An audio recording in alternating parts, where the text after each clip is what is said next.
What's good, YouTube? Storm here, coming at you guys with another video today. Today I'm going to be updating my DDDs for you guys. I know DDDs are a favorite deck on the channel, both for me and for you guys, and it's high past time I finally give the deck profile the update it deserves, because it is one of my favorite decks of all time. I've really enjoyed it, so yeah. Start us off. I want to talk a little bit about builds. So I will have a build below in the description box. There is a pure variant of DDD that is a bit less vulnerable to hand traps. So you can play that instead. It works. It's less vulnerable, but it's still going to lose pretty heavily to the meta decks from what the creator Jury Doll told me. So I'll have her video linked down below in the description box. I highly recommend checking it out if you do want to see some 2-card DDD combos. This is more of a kind of wombo combo build, but again, like any DDD variant is going to be vulnerable to hand traps, so you're going to kind of have to accept that. Speaking of vulnerable to hand traps, I know you might go, well, why not play Crossout Designator? Well, if you're not playing the Magician Souls package, you can definitely play it. But in order to play Crossout Designator, you have to add bricks to your deck, especially in the TCG where we don't have Max C. So that's why Crossout Designator is not in here. That's the main reason why. I just don't want to add additional bricks like Nibiru, Lancia, things that DDD lose to. So yeah, that's the reason why. You definitely can play Crossout Designator in here. You're just going to have to adjust the ratios, maybe cut the Magician Souls package. And you would do the same thing if you're going to play some going second cards like Ash and Droplets. I would recommend cutting the Magician Souls package if you want. But again, DDD, this is a more combo-oriented build, not a build designed for going second. So that's why it's not in here. As far as some other DDD cards, Thomas is one I've cut from a lot of my builds. It's a one-of at best nowadays. It was really good in some of the pendulum-heavy builds that when Electromite was around, but now it's mostly just a bridge to Kali Yuga and your Hope Harbinger, which is good, but it doesn't really do enough on its own. It needs other cards to be good. You need basically 3 cards in order to pop off Thomas. You need something in the Pendulum Zone, you need Swirl Slime engraved, and you need a Thomas on the board. That's a lot.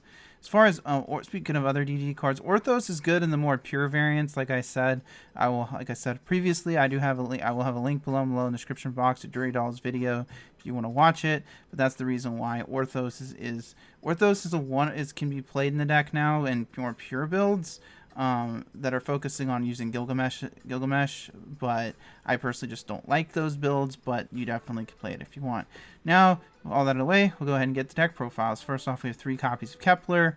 Kepler is one of the best search cards in the deck. You want to open it because it gets you to your gate, which gets you to more searching. That's why you're playing like Where Art Thou to get to it, and it's really, really good. And we have 3 copies of Ragnarok. Ragnarok is the best monster in the deck, hands down. It's always been my favorite. It can banish, you can remove threats from the board. Both its pendulum effect and monster effect special summon things out of the graveyard, which is great. It's a really fantastic card, and definitely never ever play less than 3. Then 2 copies of Copernicus. I go back and forth on how many Copernicus to play, but it is a Foolish Burial on legs. It can get you, but you can play. I've seen DDD players play anywhere from 3 to 1 to none. But I have 2 in this list. Then 3 copies of the new addition to the deck, which is Griffin. Griffin is a fantastic card, especially even in the pure builds. It's absolutely amazing. It's an extender that can get you to any of your DD cards when it's special summoned out of the graveyard. So, for example, you can pitch Swirl Slime to summon a Genghis, and then have a Genghis trigger to bring this back, which will get you a search. It also opens up some rank 4 plays if you do want to go that route. You can make the DDD rank 4 and then use it to Foolish Burial stuff. I just don't play it in this particular list because, again, I'm playing a more combo-oriented build rather than pure.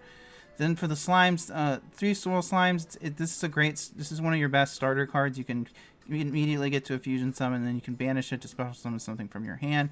Necro Slime is a 2 of. I've gone down to 2 in a lot of my lists simply because it's much like Thomas. It's a card that needs other cards to be good. It's great, but you want it in the graveyard. You don't want it in your hand, so you want to see it sometimes, but not all of the time.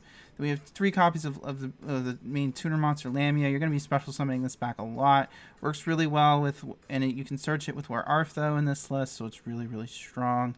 And then one of the new additions decks is actually 3 copies of Magician Souls. So Magician Souls is actually a really good card in DDD, especially now that we have Illusion of Chaos, because it's a level 1 and it can send your Dark Contract spells directly from the field to the graveyard to draw you cards.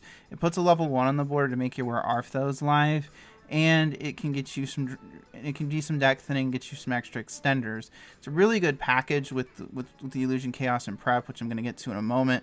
But it's a fantastic addition to DDD, and it really helps them. Speaking of, Illusion of Chaos is a fantastic search card. The fact that it's level 7 that can also be searched with Preparation Rites is a ton of extra deck thinning and allowing you to trade and get to your resources a little bit faster. But it's so good that I'm not even playing Pot of Desires in this deck. It gives you an idea. Then we have one copy of the field spell. Now the fields, which is Dark Contract with patent license. Now the main reason you're running this effect card is for its grave effect. When it hits the graveyard, When it hits the graveyard, you can add a DD monster from your graveyard or one face up from your extra deck. So this works really well with Magician Souls because you can activate it and then get it and immediately use Magician Souls to send it, to trigger it, to get yourself some resources back to continue your combo. It works fantastic with that. And then the other gates as well, with 3 copies of Gates and Swamp King. This also applies. Souls Gate is obviously your search card, so you're maxing out on it, and then 1 Swamp King. The nice thing about Souls, again, it can send these cards off the field so you don't burn yourself, and it can get in. They're great, and it's great search cards for the deck. And 1 copy of Called by the Grave. Because DDD loses to hand traps, I tend to play this card in most of my lists. It's really strong. Because you do lose to hand traps, but unfortunately it is limited, so I'm only playing 1. Then 3 copies of Allure of Darkness.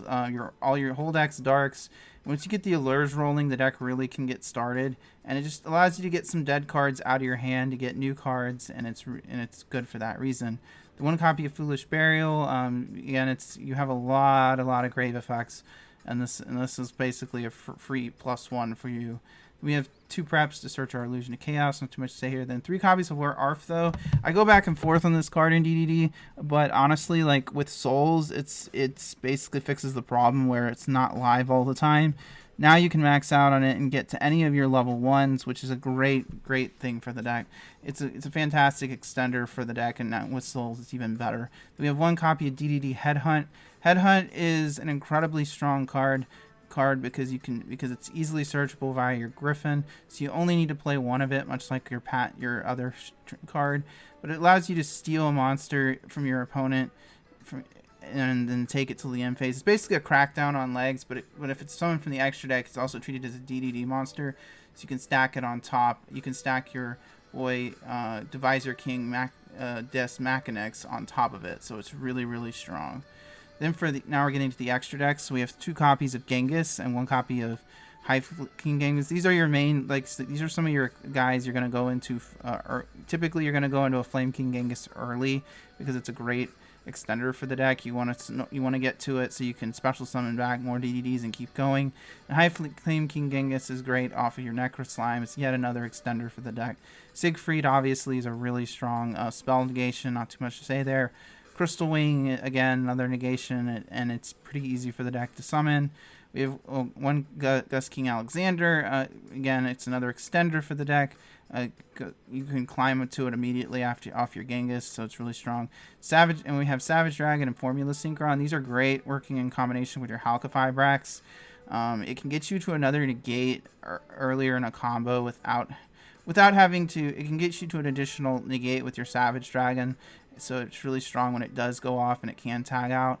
Then we have the new card, the big rank 10. So this card is really strong. Basically, its main thing is its monster effect is it can stack on top of any of your DDD monsters. You can immediately just slap it on top. So after you use Gilgamesh's effect, you can just slap this guy right on top of it. Not only does that opens up Zeus plays, but unfortunately I didn't have room for it in my extra deck, but it works really well in that combination with that. But the main effect it has is you can, on top of that, it can, when your opponent activates a monster effect once per chain, you can detach 2 materials and or destroy a dark contract you control, and you just take the monster. It doesn't target. Really strong effect.